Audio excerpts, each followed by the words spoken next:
Olá, sejam bem-vindos a mais um novo Devocional em Lucas.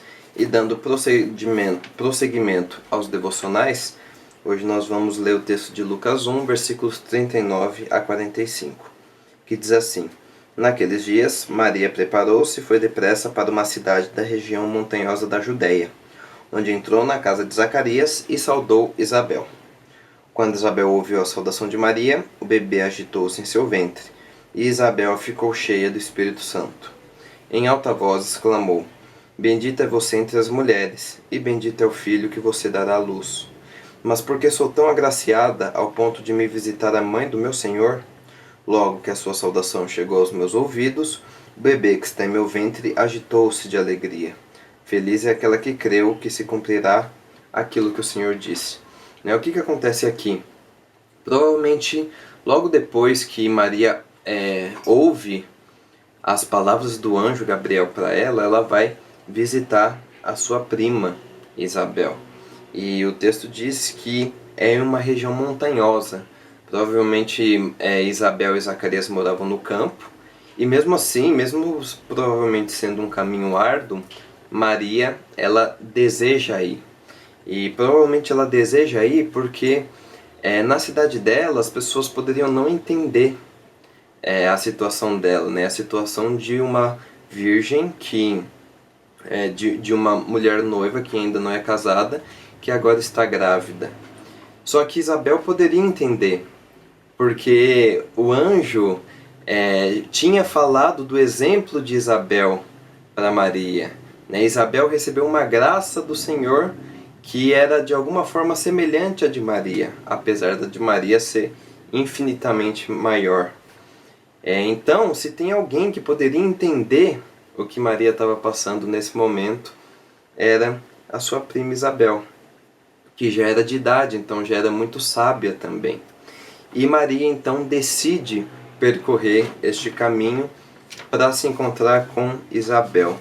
Provavelmente ela vai a pé, e ainda que seja um caminho árduo, ela decide ir por esse caminho, né? A pé ou através de algum animal, né? E nesse ponto, Martinho Lutero ele tem um comentário muito interessante. Ele diz assim: teria sido justo que se encomendasse para ela uma carruagem dourada, acompanhando-a com 4.000 cavalos e alardeando diante da carruagem. Aqui viaja a mulher de todas as mulheres. No entanto, houve somente silêncio acerca de tudo isso. A pobre mocinha vai a pé por um caminho longo, de mais de 30 quilômetros, e não obstante é a mãe de Deus. Não seria de admirar se todas as montanhas tivessem saltado e dançado de alegria. Mas não é isso que acontece. Ela vai, e quando ela chega e saúda Isabel, acontece uma coisa muito interessante. O bebê do ventre de Isabel se agitou. E o texto fala que ele se agitou de alegria. João Batista, que é esse bebê, ele se exulta em alegria, mesmo ainda estando no ventre de Isabel. Isso é interessante porque aqui a gente já vê a perspectiva do início da vida, de uma perspectiva cristã, né? O que a Bíblia fala sobre o início da vida? Bom, ela fala que uma das primeiras pessoas a se agitar de alegria com Cristo, com o Salvador do mundo, foi um bebê dentro da barriga de sua mãe. Então, para o cristão, quando a vida começa, não é uma mera questão de opinião. A Bíblia ela deixa muito claro que até mesmo bebês dentro da barriga de suas mães já têm, por exemplo, sentimentos e alegria. E é interessante como que há 2.000 anos atrás isso já era mencionado. E através dessa alegria, Isabel se enche, é cheia do Espírito Santo.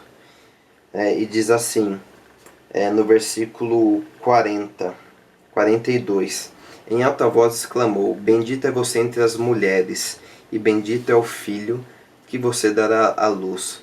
É interessante como Isabel, ela inspirada pelo Espírito Santo, diz essas belas palavras a Maria. Ela chama Maria de bendita entre as mulheres, né? Segundo o Leon Morris, que é um comentarista bíblico, essa frase ela reflete uma construção hebraica, que significa a mais bendita entre todas as mulheres. E é interessante também perceber como que a própria ótica, a própria forma de levar as coisas naquela sociedade é trocada aqui, porque Isabel é a anciã, Isabel é a esposa de Zacarias, Isabel é a mulher que tem a reverência, mas de quem que é a honra aqui? De Isabel. Apesar de Isabel ser mais velha, apesar de Isabel ser esposa de um ancião, ela está falando com a mãe do seu Senhor, a mãe do seu Salvador. Mas porque sou tão agraciada ao ponto de me visitar a mãe do meu Senhor? Apesar de Maria, aos olhos do mundo, não ser praticamente ninguém, é ser uma mulher simples, não é mesmo? Aqui a honra de quem recebe quem é de Isabel, né? Isabel está honrada em receber a mãe do seu Senhor. Por quê? Porque Maria daria a luz ao Salvador do mundo. E a própria Isabel já reconhece isso, uma vez que ela chama, né, Jesus, aquele bebê de Senhor dela. E eu imagino como essas palavras devem ter sido confortantes para Isabel, uma vez que ela estava confusa, não confusa com relação à promessa, mas ela provavelmente estava triste com a situação, ou meio, a palavra certa é desamparada. Ela provavelmente estava desamparada com toda essa situação, pelas pessoas provavelmente a julgarem de forma errada. Mas antes mesmo dela falar que ela estava grávida e que ela recebeu uma promessa de Deus para Isabel, Isabel, ao saudá-la, reconhece que ela carrega o seu Senhor, Jesus Cristo, o Salvador do mundo. Que nós possamos, como Maria, crer nas promessas do nosso Deus, como a própria Isabel diz no final da passagem: feliz é aquela que creu, que se cumprirá aquilo que o Senhor lhe disse. Deus abençoe e até o próximo devocional.